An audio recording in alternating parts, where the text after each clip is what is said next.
Okay, so, my friends, around about 7 or 8 years ago when I was playing this whole game the complete and utter wrong fucking way, before we started moving things to a whole new level, I had this customer and he was an absolute massive pain in the arse and a complete and utter dick, if I'm honest with you. Now, I don't know about you guys that are watching this video, but for me at that time it was one of those customers, you know the ones what I mean, you've literally got something important that you want to go and do, you've got somewhere that you need to be, so you plan your whole day around it, you get all the shit done that you need to get done, you back the office up, everything is ready to go, you tell everyone, put everything down, I'm out of here, do not distract me, and then the phone rings or the email comes in and you can guarantee it.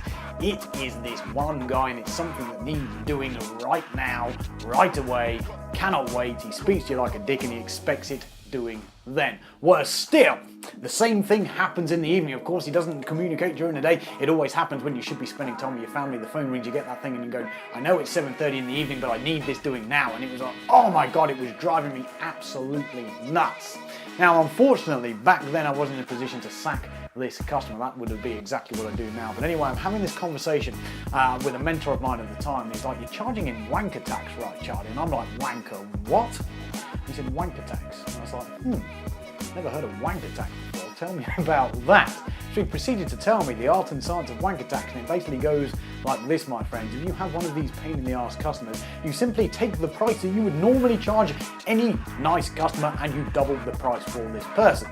The thought process being, you know what, if I'm going to do the work anyway, I might as well be smiling when I'm doing the work, and I'm smiling because I'm getting the money that I should be deserved to be getting for dealing with this complete and utter dick in the first place. Now, in my experience, there's a funny thing that happens when you apply wanker tax to any sort of customer. The first thing that happens is this.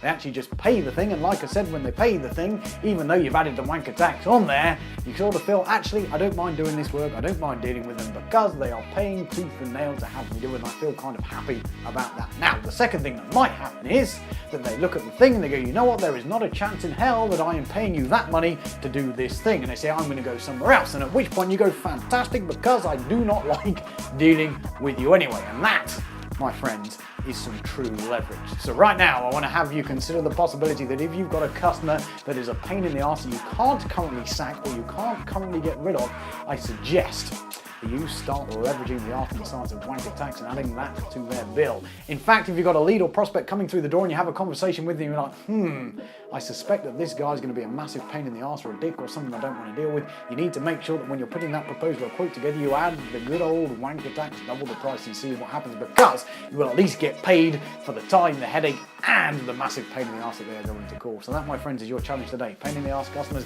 add on the wanker tax, see what happens, and trust me, when you do, you'll be thanking me and you'll be, oh my God, this is absolutely fucking glorious.